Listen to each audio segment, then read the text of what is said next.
Hi everyone, we're about to begin. Thank you very much for joining us. It's a real pleasure to be here in Tallinn and a real pleasure to have some incredible people here speaking about their topics and all in alignment with one particular word, which is what I've used for the name of this panel, which is called Replenish. Why replenish and what does replenish mean? So often when we talk about sustainability, it's like sustaining a status quo. It's sort of challenging the way that we live at the moment. But what is it about the way that we live that we can actually give back more than we're taking? So if we were to sustain the status quo, effectively, am I right in saying that in 20 years' time, we'd probably want to be living the same, with the same amount of resources, we just want to be able to sustain that for a long period of time. So I wanted to get rid of that sort of possibility and actually add a different element of the way that we can live more sustainably. And that we've called replenish. The reason being is that if we give back more than we're taking, in the long term, we're going to have much more of a positive impact on the environment. And besides, if you're sustaining something and if you're replenishing something, they've got almost like a different kind of element in the words as well. So one that talks about giving a sort of a positive note on sustainability rather than a negative note. So positive reinforcement towards a sustainable lifestyle. Now, a few sentences about myself. I come from an economics background. I have an architectural practice in the UK. We're the first sustainable architects certified by ISO, the International Standards Organization in London. And we do a lot of teaching projects on this topic of replenish, which combines a sort of economic slant to living a more harmonious life with nature. I wanted to introduce our fantastic panel. I'm going to start with Reda, who's working in politics, digital rights at the European Parliament, is interested in the borderless internet, is interested in challenging copyright laws for the future, the sort of stance that we can take in terms of having copyright fit for purpose in the future. She's also the vice president of the Young Pirates group in Europe. The Green Group, which the is Green partly Group. Pirates and Green Parties. Fantastic, thank you. Next, we've got Janis Vanags, who is the vice president of Air Baltic, the corporate communications arm. He's been a really interesting figure for the Baltic region, primarily because he's really helped the airline get to the top 10 airlines position globally for innovation in green issues. He's also super interested, and we'll pick him on this, on the idea of what does it mean to be not just a green airline, but a green destination. Next up, we've got Paulina Ahokas, who is the MD at Tempere Hall, which is a conference and concert center and one of the largest in the Nordic regions. She is super passionate about art, culture, and music, and how that can be a force for change in terms of sustainability. And then we've also got Reda Nõlvak, who is, apart from being one of the most beautiful humors that I've met in Estonian culture, he is the chairman of Stigo Bike, but also the founder of Let's Do It World, this whole campaign where he led 50,000 people in 5 hours to clean up nature in Estonia. He's the chairman of the Estonian Fund for Nature and a very exciting person generally to have a conversation about natural issues.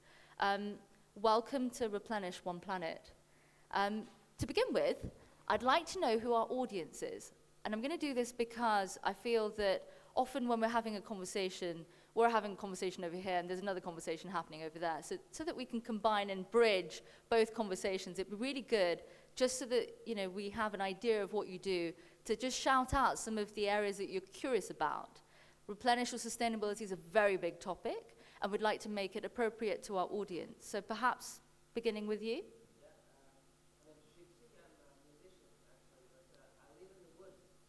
Woo!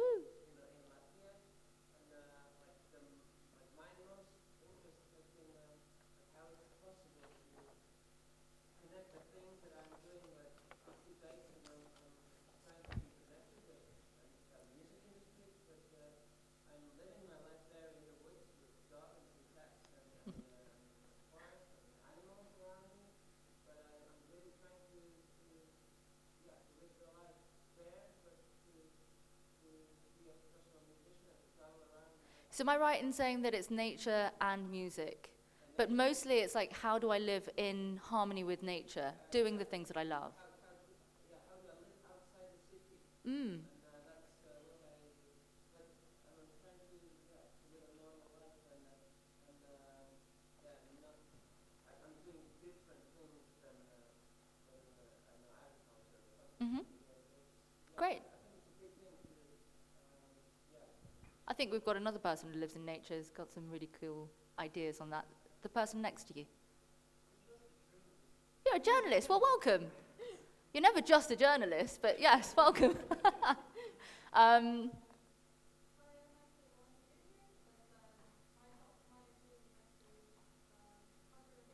Cultural heritage. Mm-hmm. Cool. Eva? Woo. Nice to hear. The person has just walked in.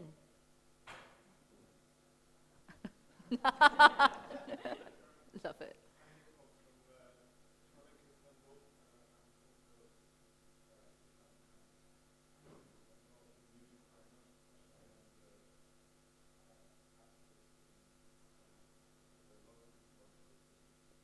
Excellent.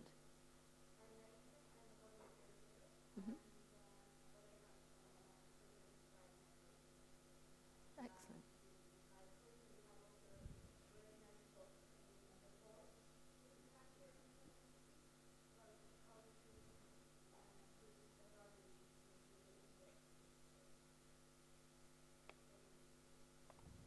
Hot topic. Mm-hmm. I'm going to come to the front. Hi, Eva.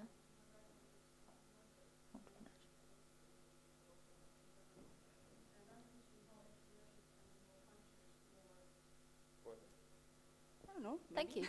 So I'm interested in how entrepreneurship can help to replenish the planet, basically. Excellent. Thank you. Hello, I'm Madis, working here in Estonia in the Nordic Council of Ministers, and that means working for the Nordic and Estonian cooperation projects within bioeconomy, circular economy, climate, energy. Yeah.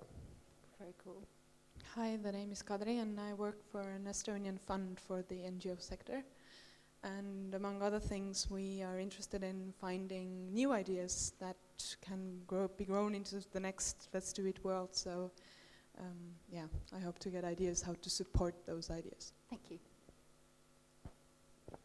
I'm Pete Jenner, and I've been managing bands for 50 years, and I'm still alive, and which is quite an achievement. And I'm really more interested in my garden than most things. Nice. But I'm interested in, I'll find out. You're open to it. I like it. Hi, I'm Duncan Gear. I'm a journalist, just a journalist as well. I'm interested in kind of the conflicts between nature and technology. Ooh. And I'm also kind of interested in how we can, I guess, reconfigure society to avoid some of the problems that have cropped up over the last few decades. Mm-hmm. My name is Merlin Jobst. I'm a journalist from the UK, but I'm living in Berlin at the moment. I'm very loosely a food journalist, but have been skewing towards sort of environmentalism and sustainability over the last year, and definitely I'm trying to sort of bridge that gap between just how unsustainable the food industry, like as it's growing, is where it's heading basically, and trying to figure out what the best thing I can do with my time here is. Excellent. Thank you. Is there anyone? If we can have the mic at the back. My name is Bjorn Lapako. I am a digital marketer from the US. I'm pretty passionate and curious, similar to my Latvian friend over there, but kind of the opposite direction. I'm really interested in kind of responsibly sustainable lifestyles in urban environments. Mm-hmm. So growing your own plants and herbs, and then kind of urban livestock, raising chickens, what have you. I'm Villu Arak. I'm a co-founder at a fintech startup, and I'm curious about living a simpler life using fewer resources, both on an individual and societal level. getting away with better experiences and less waste. Hello, my name is Grete. I work for the international cooperation between the governments of Nordic countries and the Baltics. And my interest of field is creative industries, but more importantly, I think in this context, culturability. Excellent. Hi, I'm Nick. I work in the music industry, and I'm here to learn. But I also work in local community as well, and worked on a project where we fed 1,000 people from waste that we just found and got from local farmers, that sort of thing. But yeah, just here to learn and get more knowledge. Hello, I'm Sami Mannerheimo. I'm a photographer, festival director, DJ. I'm representing also one band here. Well, this was kind of for me very interesting to see the whole this Creative for Change forum, and I should be actually in this other place now, but this is very interesting here. I'm Rebecca. I'm also just a journalist and also a music student. Very interested in creativity and culture in the Anthropocene and this like mindset of doom and diminishing resources. But I don't know if anyone else shares that specific interest. Thank you very much. Okay, so I have one question, and then I'm going to leave it to the audience to include some of the questions and points that they would be quite curious about, because we have a very open panel. They're amazing to talk to, and they're quite curious about these topics on a sort of a broader scale as far as my conversations have been. So I'm going to ask just one question at the minute, and that is, what kind of a life do you want to live? The reason I ask that is because if we don't have like a vision going forward of what you'd like to have, how are you going to take the steps to get there? And I think in all of your topics or interests, I found there's a sort of a general view or an area that you'd like to sort of develop. So what is it specifically that you see going maybe 5 years, 10 years? I don't really want to put like an age, a time span, but something that you see as like a vision to aspire to. I guess I want to live a connected life. There are a lot of ideas in politics around sovereignty. You know, we as a country or we as a city or whatever have to be sovereign. And I think nowadays, with the amount of people we have on the planet, that's kind of an impossible goal to aspire to. And I don't think it's necessarily desirable. Like, no person is an island and is completely self-sufficient. And I think a lot of the environmental problems that we have are either problems of collective action, that I individually may gain something from polluting the environment, but if we all do it, we all lose. So I think communication can play a huge role in solving these issues. So when it comes to this question of, is there a conflict between environment and technology? I think, yeah, quite often there is, but I think technology can also be a solution to a lot of the problems we have. Interesting. I think I'm one of these fortunate individuals who lives the life, who lives actually the life I want to live already today, and I actually started pretty early, back in the day. I think I remember I planted my first 10,000 trees at the age of 6, wow. and the same time when I planted my apple garden, and today I have, I teach the same thing to my three kids, 3 boys. So you can live your life the way you want, and basically I teach them that also you can achieve that by making small steps. You don't have to sit in a beautiful conference room and just have a dream, what kind of life I'm going to live in 10 years. Start now. Start with little steps today, and I do that. So we'll come back to you about like what it is, like how did you get to the point where you're actually living your life now? A lot of us have some sort of like an aim of like this job. We're going to have work between 9 to 5, and then actually we're brought up with this mindset that everything that we love is in hobby. It's kind of like the title is called a hobby, and the hobbies are never done between 9 and 5. They're normally done after school. So it's really interesting how you stepped over that hurdle and actually come to the point where you can actually say, no, I'm living it. But again, and I'm probably one of the fortunate ones because I have a wonderful team at Air Baltic. We are like 1,100 people, and we have, you know, with my energy also and enthusiasm, I've managed to also to inspire, you know, quite big groups of people, and also they are taking steps, you know, every day to make the company better and to make its environmental footprint, you know, somewhat more favorable, and actually the amount of innovations that they come up with every day is quite amazing, and sometimes they are as small as €20 worth of innovations, like, which is like, is €20 a lot of money for you guys? Yeah. I think we had some people who are interested in enterprise, sort of seeing the business, like the business side or the economic side of like an innovation. Yeah, like, yeah, I can maybe share, like, why specifically €20? So, as an airline, I have this, I have this huge operation. I have every flight that costs me on average €7,000. And I asked my team, would you like to save €20,000 on each flight? So 20 euros on each flight. So €20 doesn't sound a lot of money for each flight. But then they say, okay, some smart people said like, okay, we can save 20 euros on each flight just by flying smarter, navigating smarter, having a little bit more tailwind, for our aircraft. We can manage the how the airplane moves through the air, through the air and space, and save 20 euros. Well, 20 euros not a lot of money, but when you multiply it by 50,000 flights every year, you get €1 million. So you burn less fuel, less noise, and you get €1 million just like that. And then somebody else, we said like, okay, now it's good with that. Maybe we have, another project. We start Europe's first green flights for our turboprop airplanes.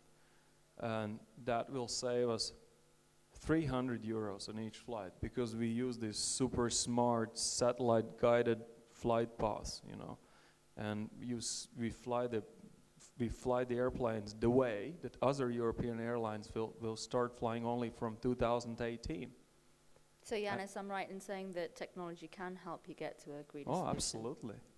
Absolutely. So technology is key in our business. So of course, when we take even bigger steps in technology. Technology didn't help you to be lean.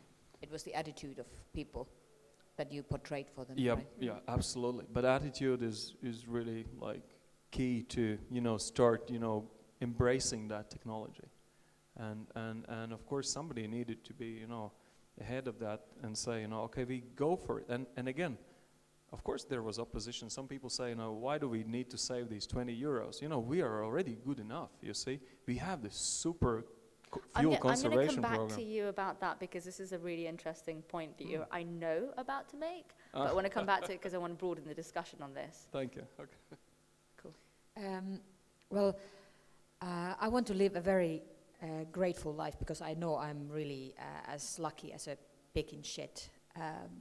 I've been given all the opportunities to do everything that I really absolutely want to achieve and do in life, of where I was born. And, seriously, I live a very fortunate life in all the different means. So first of all, I want to live a very grateful life to achieve the 3 goals that I have in life. Ooh. There's actually 5 of them, but I've got to cut corners and say the 3.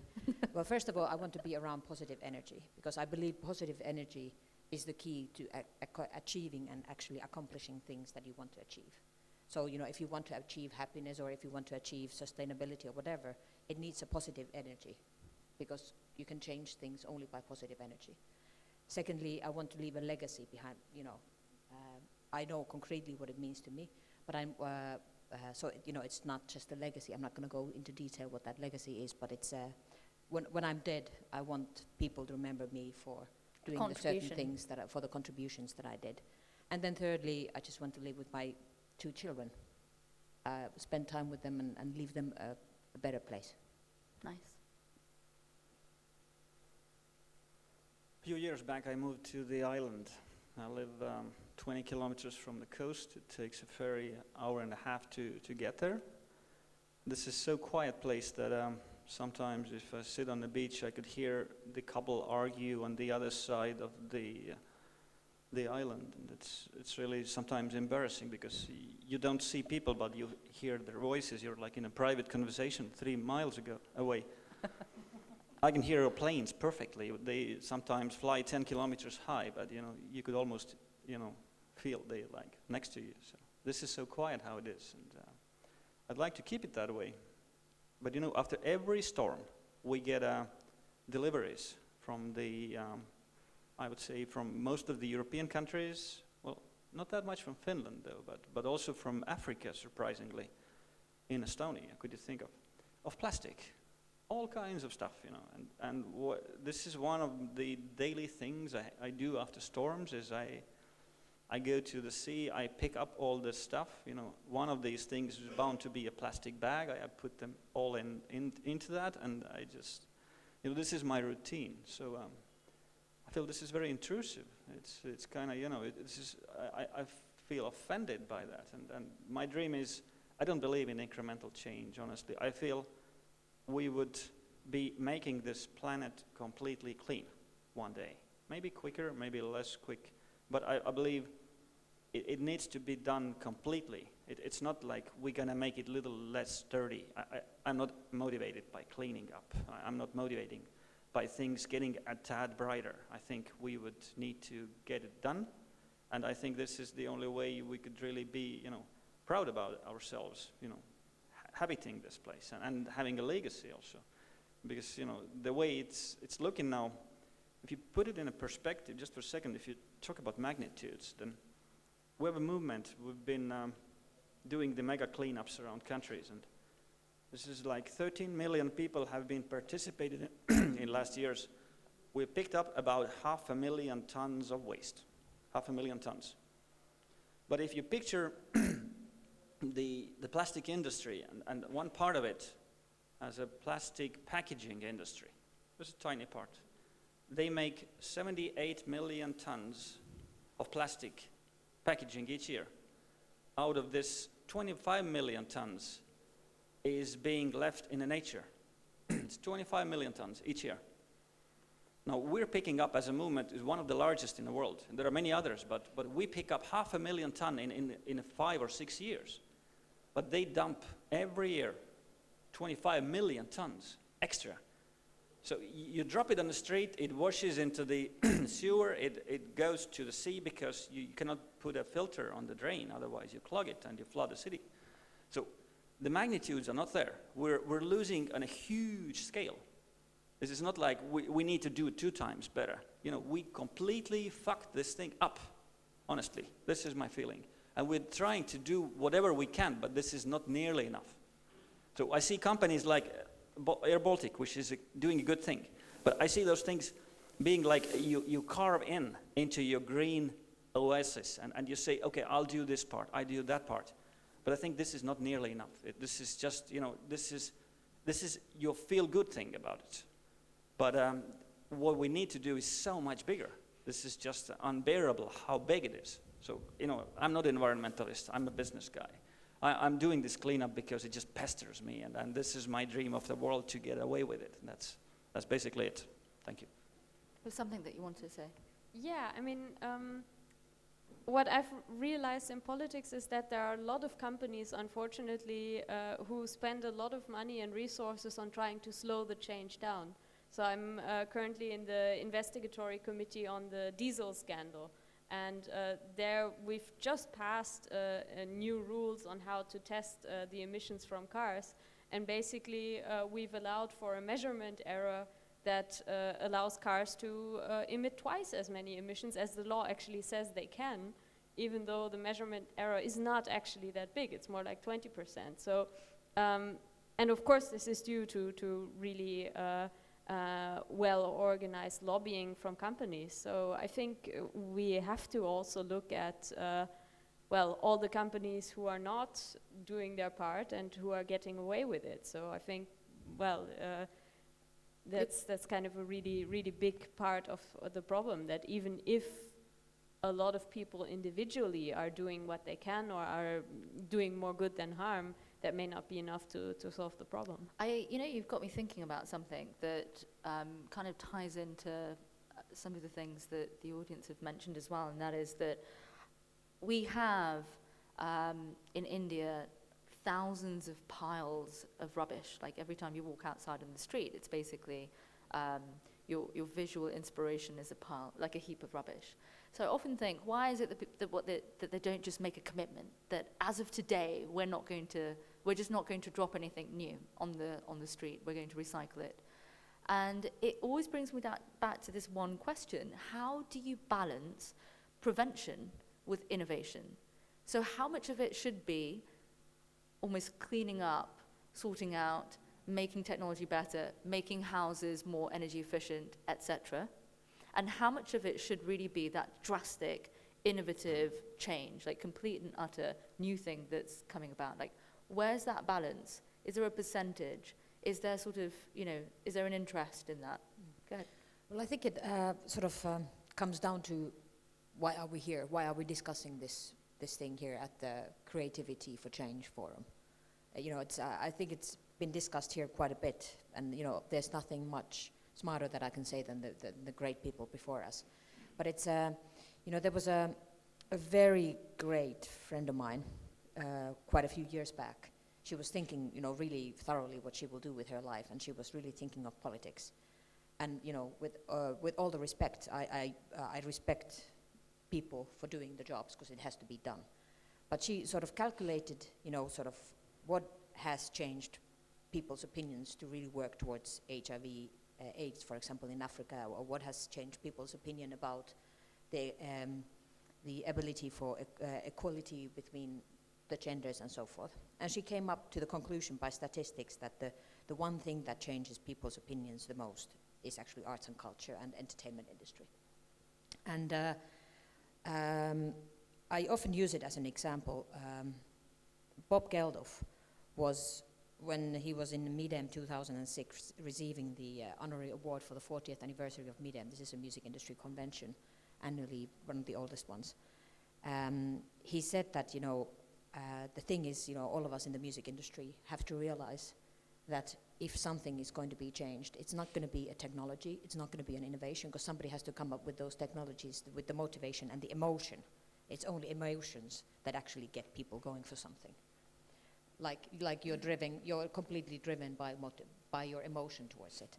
So it's if we want to change people's opinions to really go for it, it's not going to be a politics. It's not going to be a technological innovation, but it has to be something that completely transforms people's emotions towards something.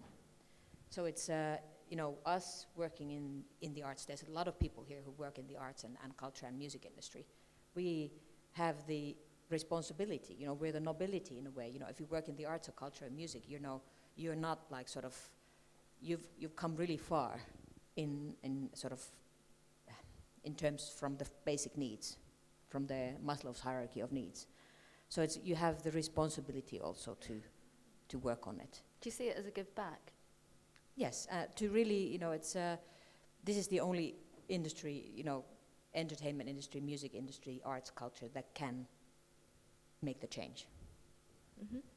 I think we need to move to the important topic, and this is really, I'm glad why Janis is here. I do believe in companies. I think the Volkswagen thing was the biggest disappointment for me for a year, and they would deserve to be vanished from the world because of what they did. I mean, this was honestly a pretty shitty move to cover that diesel thing up. But anyway, I think the corporations are the only entities on the planet who could change that thing. I mean, with all due respect to environmentalists, we've passed the time where you go to ridicule companies saying that you're stupid. It doesn't work that way. It doesn't work it either if companies in exchange try to paint their stuff green and have like this pseudo exchange of something we don't look as that bad. I think what we need for companies is in every industry we would need a standards. How do you actually do circular economy in your industry? like the golden standard, like Tampere house talo would be one of the top standards which you could apply for, because nobody else could go to the lengths of really, taking care of all your outputs and managing all But this you waste. also don't etc. want to have almost like a ceiling, like the lead kind of, building design standards, you get to platinum and then there's nothing beyond that. So people don't innovate beyond it. It's almost as if you want that as a suggestion, but then people can actually really push for standards to get better. Yes. Go on, you were about to say. Well, absolutely. Yeah, well, I share that, of course, but with all due respect, we as a company, of course, we are driven by our, profitability targets, and we are quite fortunate, again, to be in an industry where green also means also lean and clean, because green for us means you burn less fuel, you're more efficient, and your profits are profit margins are higher, if they can be high at all in the aviation industry. But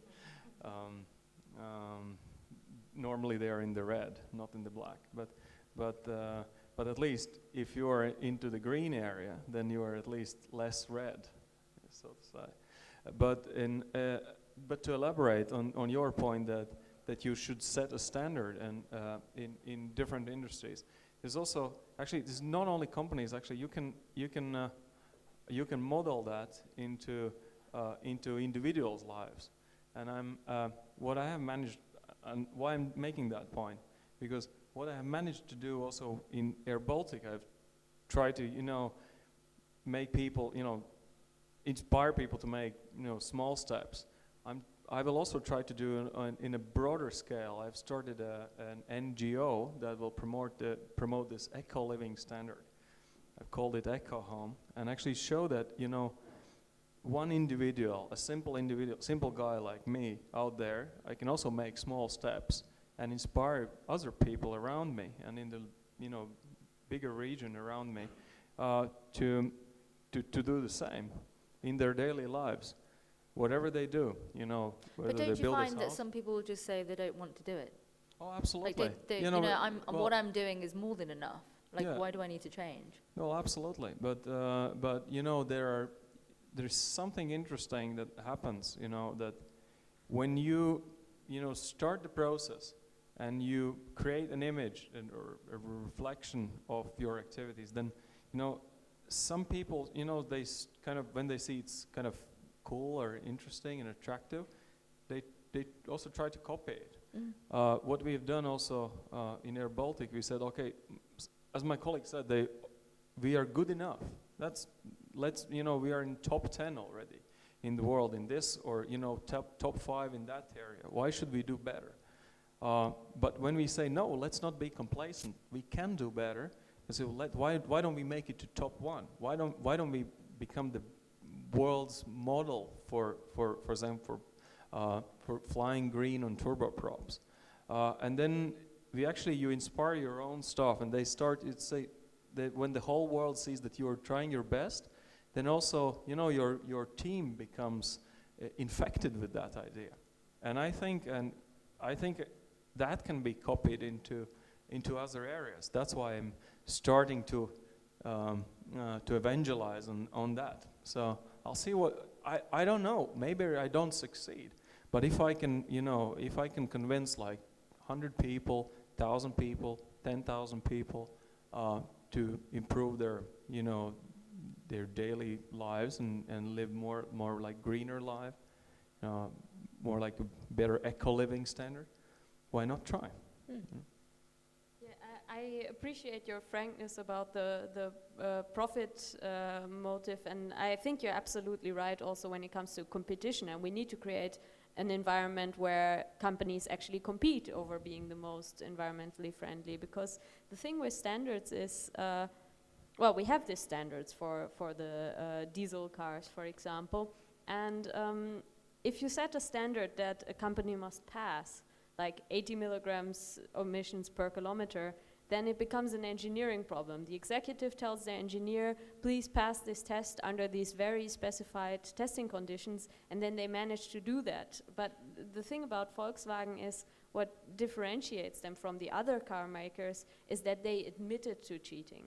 But looking at the test results, the exact same thing is coming out of the exhaust pipes of all the other cars. So I think we have a systemic problem here, and it's not one company that did something wrong. It's that the entire industry and the entire incentive system is wrong. So can I just ask? I'm going to pull that. Yeah. The reason is that who is it that asks the question? Like, who is it that asks the big question of, you know, do we do something, or is there something that we can specifically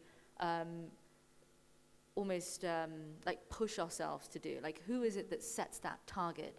And I think something that keeps coming back, and I've noticed this in conversations during the time that I've been here, is that, and I'm going to put another side note, that in Greece, competition has two words. In English, we've only got one. And in Greece, when we talk about competition, there is agonismos and there's synagonismos. And this is a really interesting concept that I learned quite recently. And that is that when you're competing, in order for us to have this water, there's one person that gets it. So it's like a win or lose. Yeah. So we compete, but we often kill each other for it. But there's a compete with to do something. So that something is the same. And I'm going to link it to the question that I mentioned before, the target.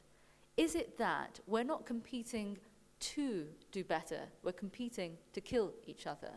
And in that, what we do is we limit the actual scope or the ambition for actual change. When I speak to people, they often say about sustainability, but what can I do? Like, how am I going to bring it to an individual cause? And it's perhaps that we're not thinking about it being that sort of the global village. If I impact emissions here, then somebody in China or India is also going to breathe that in some time in their life. That there isn't this sort of like global image of how we're all connected. But perhaps there needs to be that sort of global vision or target that we all compete to beat. Listen, this is a discussion I wanted to have a long time ago with the legislator and the business guy on board. It's like, okay, we can do this, what I've been done for ages, also trying to be an example. But then there is a situation where you can buy 1,000 plastic bags from China for €1, and somebody's going to buy them. If this is illegal, if it is legal, somebody's going to buy them. And most likely, the guy's going to buy them, he's not going to be good in environmental sense, and he doesn't have much of education, he doesn't have much of money either. So chances are he's dropping them somewhere. And until you have like one guy in 1,000 doing that, we're going to be in complete mess anyway. So those are the points. The regulation needs to be in tango with us, really closely watching. If one thing doesn't work, try the other one, but do it quickly. And I think the companies, once you have this diesel regulation in place for a while, they see they can go around it, and they will do whatever it takes to get more money, if obviously you need it. But this is the thing, you need to be much quicker in legislative to make sure they would understand that shit's going to happen if they don't do it. I mean, like you for real. And right now we see this miscommunication between the real problem and the legislator, that this is a huge delay, which is understandable in one way, but I think doesn't work that way. Well, I think, Paulina, you're exactly right. The politics are not driving the change. I think I see our roles as politicians more to kind of to stabilize the change. So I think it's absolutely right that the new impulse, the new idea comes from society, from art, from the economy. And I'm not a politician because I think this is the way or the most important job in the world. It's because it's what I do best, and this is where I feel like I can have the biggest impact with my particular talents. But yeah, I would love for things to be a lot quicker, but I think collective decision making is always going to take its time, and it's not going to be instantaneous even if we adopted a different political system. I mean, if you want a lot of people to be involved in the decision making, then it's going to take time. So I think we're always going to need kind of an avant-garde that is driving the change and that is acting without being mandated by all of society to do that. Question over there. What do you think, for example, today I read in the news that the government of Netherlands and Norway just decided that you are not allowed to sell a diesel or a fuel-driven car in Norway or Holland after 2025.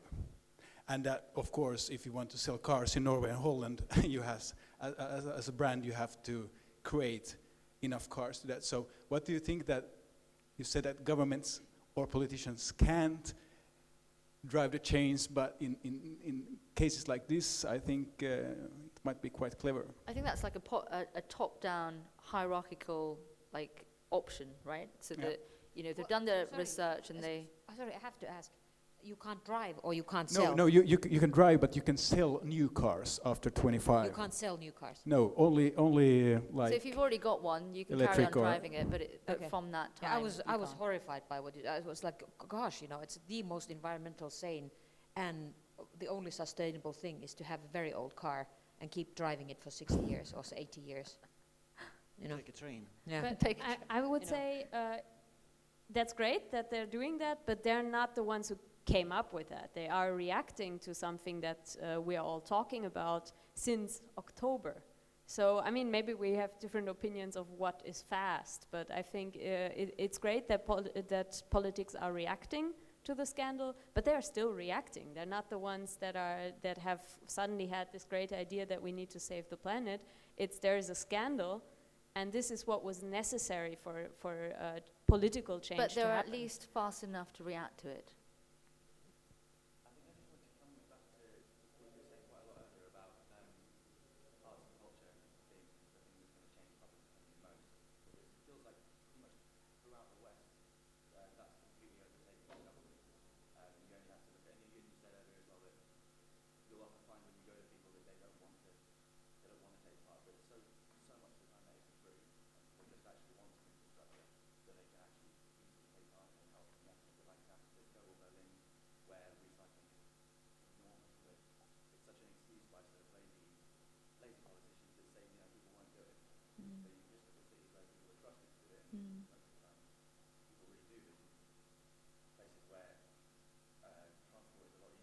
It's interesting that you take the example of San Francisco because in a recent trip I found that people actually stop at a crossroads and they go in order of the position that they arrive. So if they arrive first, if there's two other people arriving, the first person who arrived is the first person that moves.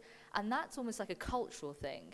In India, I hear that there were people, even though they drop something on the floor in India, they would never do it in the UK because they know that that there's something that you have either as urban infrastructure that can allow you to actually behave in a certain way. In Singapore, you're not going to throw your chewing gum on the floor because you'll get fined. They laugh about Singapore being a fine city, but actually it in a way contains certain behaviors. So it's like a top-down, bottom-up approach.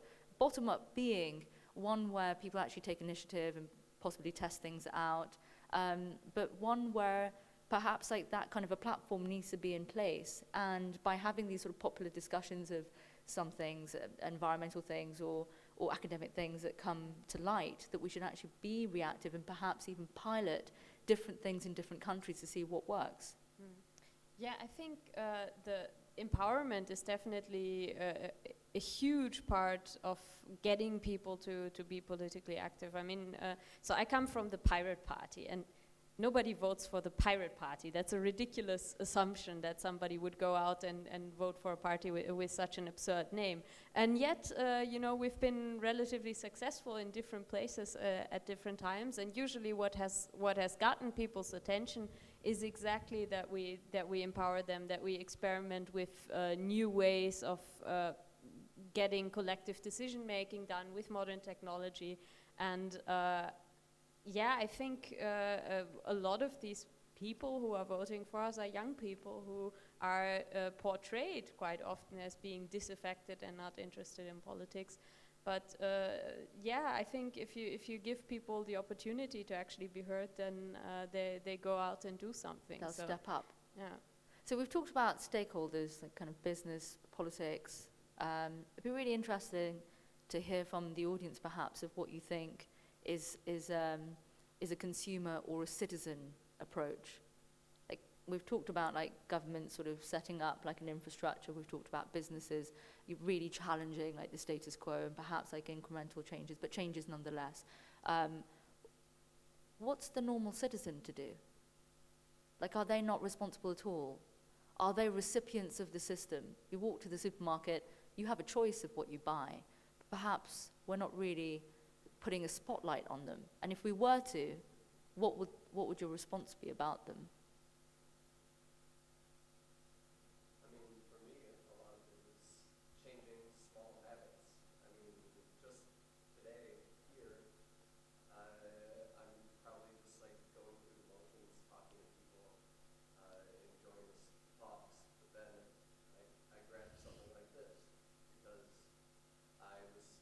It's available.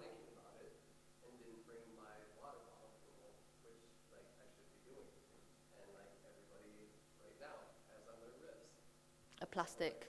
Mm-hmm. What purpose does this serve after Sunday? It's going straight in the trash. Mm. Is there like a different solution that we can collectively think about for little small things like this that I don't know how many people are here, but 1,000 of these makes a big difference. Like a couple hundred of these makes a big difference instead of just being like top of mind. What can I do? Right, continuously produce small little things that collectively make a huge difference. It's like going to a restaurant and there being food that's available for all different diets. And if you are either vegan or vegetarian or pescatarian or carnivorous, it's a decision that you make when you go to the table. You don't eat everything because it's available. You eat it because it's in line with your diet. So what's the diet that's important to you? Like you've mentioned that, like plastics and things like that. Sorry, I interrupted. Yeah, I was about to refer to the same issue actually, but even in a simpler form. Given that we have those beverage cups here, but how many of you, for example, have kept your cup Same one. for the whole day and refilled it? No, I mean, yeah, it's still an environmental burden, but you can even make this small choice and use it throughout the day. And quite often we don't even do that because we have the clean ones piled up there in the hallway. So like, no matter what unsustainable products and services there are, the choice ultimately is with the consumer. The choice is yours. You can go, we can go to the supermarket and find that there's nothing organic there. Don't buy it, go to another one. And if there isn't one in the country, then maybe that's a difficult point. But if you do have a choice, what are the choices that you would make? And that's the reason why my first question was, how do you want to live your life? Because as much as it is to the panel, it's also, what is it that you're doing that is a conscious decision making in your mind of the values that you have that you want to align with? I mean, there's a lot of that in discourse around this, but so often it's a question of place in society and what's available to people and what's actually realistic. And clothes that are affordable, foods that's affordable, transport that is affordable is so often not environmentally friendly, and that's on a massive industrial level that people can't actually do much with, and that's so often forgotten. So actually, realistically, people's ability to help is really constricted by how much money they have. It's quite an exciting business opportunity for many of the countries where, for example, certain things are not available. To take example from, say, London's bicycle lanes where I cycle with a Brompton, but I can't do that in India because I'd get killed. And so there are certain things that I would do in my home country or host country that I can't do when I travel. I think as well as money, money is obviously very important, and particularly in developing countries it's very important, but time and attention are the key things in terms of actually getting people to change their views. You need to actually get them to take the time to actually think about it. And when they do that, usually they think, oh yeah, what I was doing was stupid, why am I doing this? And what I'm interested in is what the most effective ways are to persuade people that it is worth spending that time and attention. How do you get that hook onto somebody and make them actually think? How do you shake somebody by the shoulders? It's really interesting in this place in Gujarat state in Ahmedabad city, where, and I mentioned that quite a few times that there's a lot of rubbish that's lying around in the streets of India, but There is actual furniture for collecting your newspapers and selling your newspapers to the recycling company every month without fail. So they might throw everything else on the street, but newspapers, no, because they get money for it. Is that an incentive? Same with the aluminum and other metals. They get collected instantly in the rest of the world as well. But this discussion goes a little bit towards what I would call typically the white man discussion, because, you know, we're trying to save the cups and we're trying to be nice to each other. This is good. I mean, keep up your good work. Make yourself feel good about it. But most of the work doesn't have internet. Most of the work uses the rivers as a sewage. This is where the plastic goes, and this is where it comes to us. So it doesn't matter, as long as you could pick up one single thing to do, globally, it would be talk to your mayor. Ask the mayor, could they copy San Francisco, Berlin, Hamburg, few other places? Because this would be a single best thing you could do. Other things are good, but this is what you really need to get into.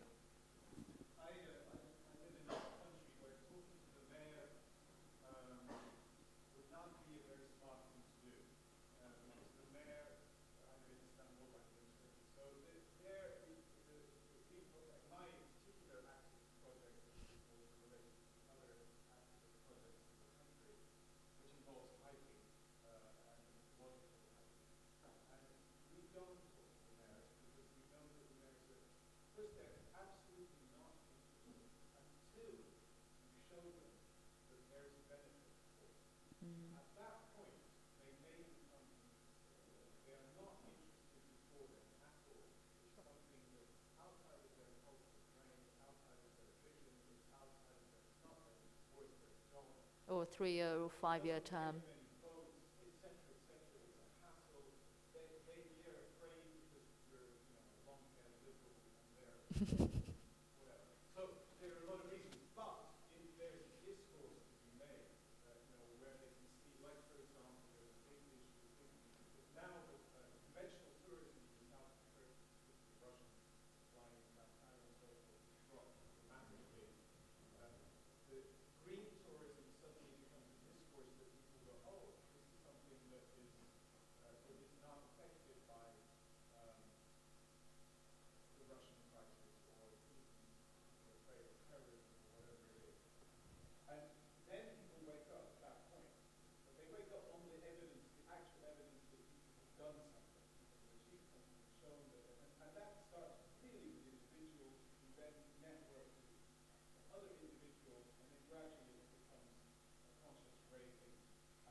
Yeah, there's so many interesting points. I'd like to refer to all of them, but there's first of all, there's hope. There's an opportunity, because, you know, if we look at the different paradigms of, you know, trends in say Western developed societies, from, you know, the way whichever paradigms you look at, but, you know, from industrial to digital to now they're talking that we moved already into value paradigm society, where people are seeking for values. You know, if you look at what, for example, is the political discourse, there's a lot, you know, all the political parties are trying to be very clear about which values they present. So it's, you know, it's about the hope that we can actually, you know, make sustainability and responsible lifestyle, you know, one of those core values. It looks like it's possible, but it needs to happen quicker. You know, everybody needs to choose the personal path, right? You've chosen one, you know, everybody's chosen one. I always like sort of try and make the same question: what is the key issue? You know, what's the, you know, that, for example, in my workplace, you know, I personally have a lot of responsibility, because I have, even if it's 100 people, you know, I'm one of the 100, but still I make the last decision. So it's, I carry an immense amount of responsibility. So it's like, I, for example, ask in my workplace, you know, what makes the biggest difference in terms of our action? Or like, what are the top priorities? What are the top questions? In terms of Tampere Hall, you know, it's a huge complex. 355,000 people come in a year, all bringing 300 grams of waste, and the energy consumption and everything. And it's my chief of estates and the development director. They're very clear, because we are in this carbon monoxide footprint calculator system of Nordic Eco Label, where in fact the first Congress and Concert Center in the Nordic countries to be under Nordic Eco Label, because it's the strictest green measurement system, auditing system. So it's basically two things. If we lower the energy consumption, and if we make sure there's no mixed waste, those two things. I can't possibly live a life where I try and do everything, because then I'm not ending up doing anything. We know very well that if we try and multitask, we end up doing nothing. So we all have to choose a few paths. So in my work life, I've chosen the path of we make sure that those two things are taken to such extreme that we really are saying that we're doing everything. And you're 100% electricity from? Yeah, it's there's so many things about it that I'm not going to bore you with the details.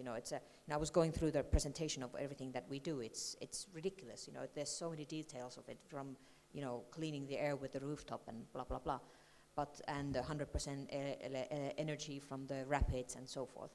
But in my personal life, I take the hard route, to be honest. I take the route that is, I'm never going to possibly see any results, but I basically see the only result of trying to stabilize societies, Gosh. But I do believe that, I'm going to sound absolutely ridiculous, but I don't care. So it's, the way I see, societies going forward the most effectively is when women and children, women and girls, have the opportunity to choose, and they have the opportunity to be involved in decision making and in the work life. So I basically work to try and increase the opportunities for women and girls. Because it's in like you said, in our white men's the fortunate life that we're living. It's little things that we can do, and we should do them, like I said, in our workplace. But I personally believe that there's a world beyond Finland that I need to be working on as well. Excellent. Any final words from our panel? Please don't make that the last one. That was so pathetic, It is pathetic. If you think about the world happy environmentalist, then this could probably be the biggest oxymoron you can come up with. I mean, you're never happy because things get screwed. But I'm not environmentalist, so luckily I get to be happy about it. What I'm thinking is that it's true. Yeah, a person who tries to do things deserves to be happy, because only with positive energy do you actually manage to do anything. That's very true. Yeah. And what's also true is our cleanups. What happens is women drive this change. Men talk a lot, but women actually get their husbands and kids together, pack them in a car, and go to the place to make this less dirty. So this is where I see this experience, and this probably is one of the great liberating things for women to channel those activities through the environmental protection, because this is where it's needed most for kids. Men don't care about these things that much. That's true. So I'm also your girl. But there is a way that you can get men involved, and that's like some of the challenges that you had between the age of 15 and was it 20, 25, that when you wanted to engage them, you had to find ways of knowing who their role models were. And this is where pop stars come in. Exactly. This is where we need musicians. I mean, the only way to convince a young guy is have a pop star tell him how to do things. It's as easy as. Great. So pop stars, keep up good work, yeah. And I hope you support also, my idea of making small steps every day that we all of us can do, and live in a better place. Because again, I see it also from the business perspective. The cleaner this place is, the better, more attractive it is as a destination. I will make more money out of it. So by bringing in more travelers. So sorry if I sound that mundane in that. So. yeah, two things. I think first of all, probably a lot of us are really privileged in some way, and I think it's okay to be aware of that and to do little things, because they may end up actually making things easier for others. So for example, well, why is vegan food so expensive? Because not that many people eat it. So actually by participating in something like buying vegan products, you actually build a market for it that may make it available to people who have less money as well. The other thing that I think is really important is that even if we all individually do our part, there may still be just huge effects of multinational corporations that can still kind of make it all be in vain, or still destroy the basis of our life on this planet. And that's why I think that accountability and transparency is incredibly important. So I think this is kind of where the political side comes in again, that in order to actually control what large companies are doing, we do need to have a basic level of information. So I think the access to knowledge, access to information is absolutely crucial to solving environmental issues as a society, because I think just every person for themselves is not going to cut it.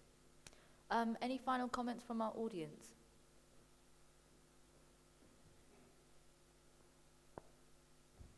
I am horrified at the thought that it's all down to pop stars.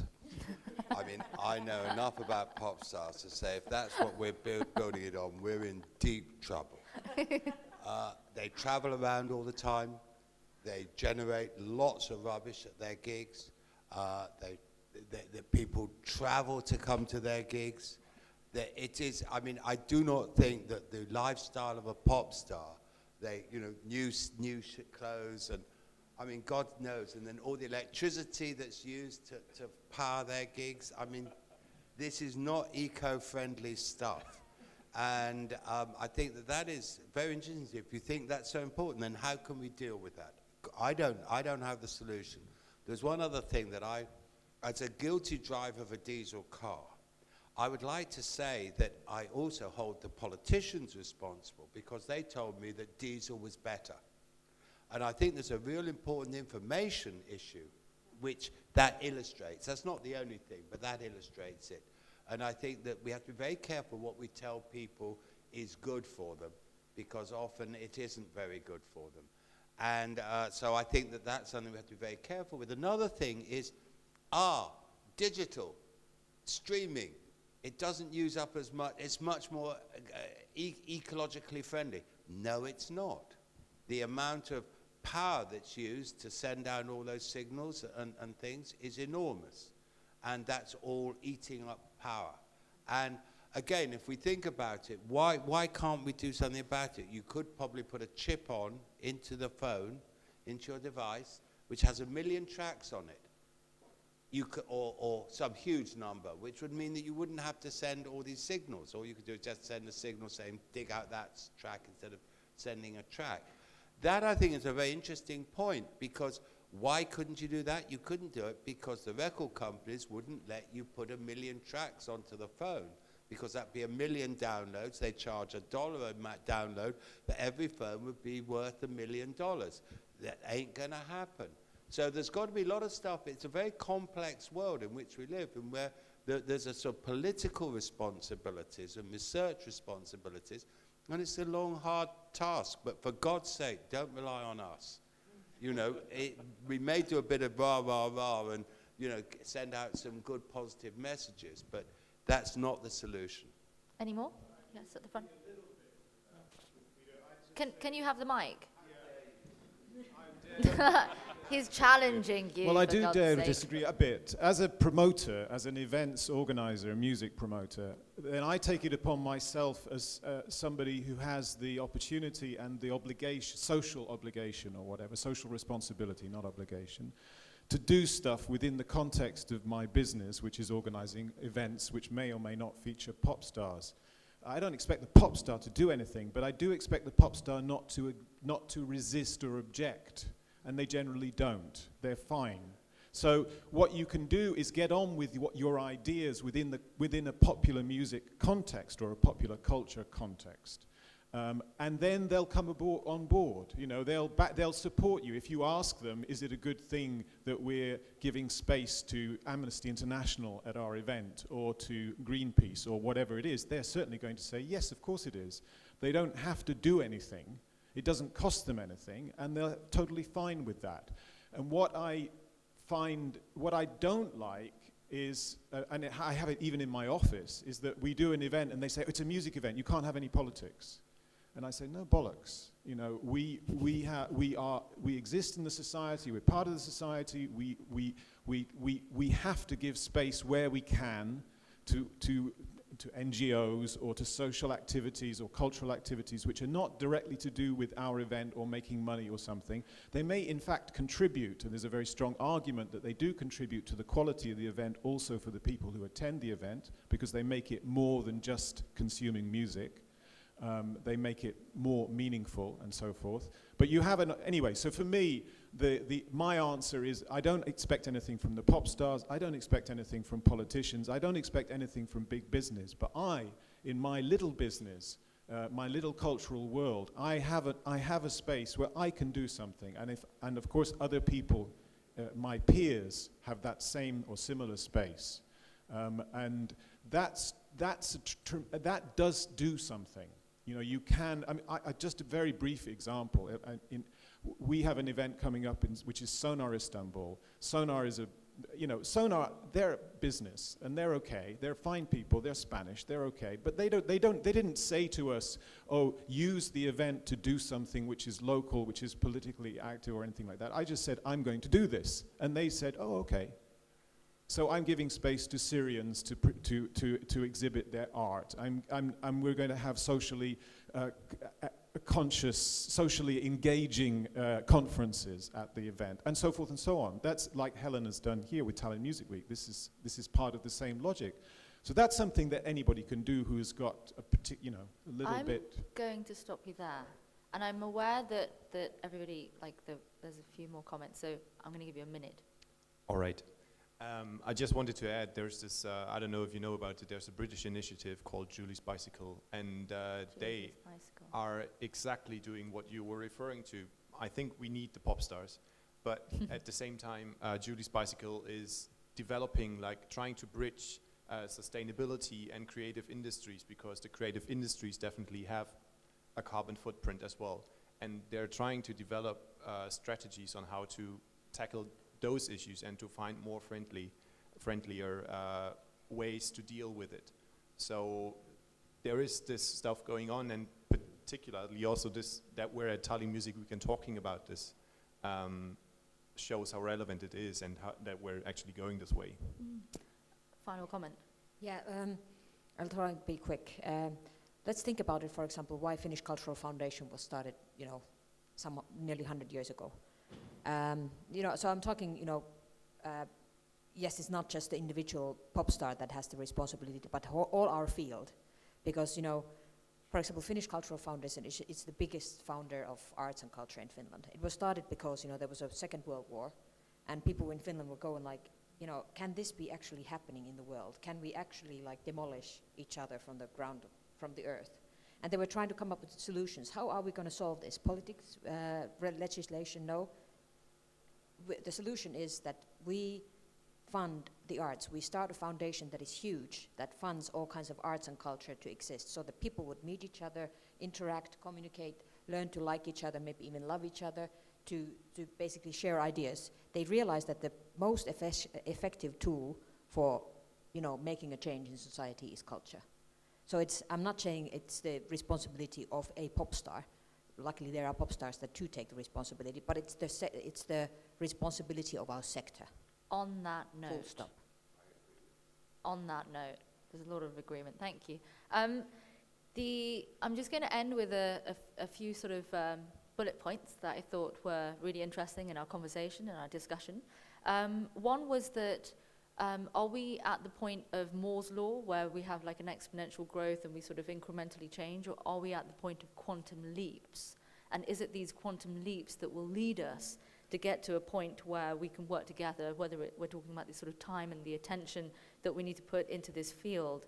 There are examples of good practice in festival design. AP Bank in Japan, that is run by Kobayashi-san, who runs, I think he's a producer of a lot of music in Japan, actually has these massive events and puts all of the money, the pop stars come in and they do their performances for free, and they take the ticket sales and put them directly into mini projects for which they then invite back to the festival grounds to host zero waste, feeding areas and cotton sort of products that they sell on site that are from responsible sources. So there are ways of actually going about that. And I think as consumers, as individuals, as musicians, as business people, as politicians, as general activists, I think there's only one question we're going to leave you with, and that is, what do you expect from yourself?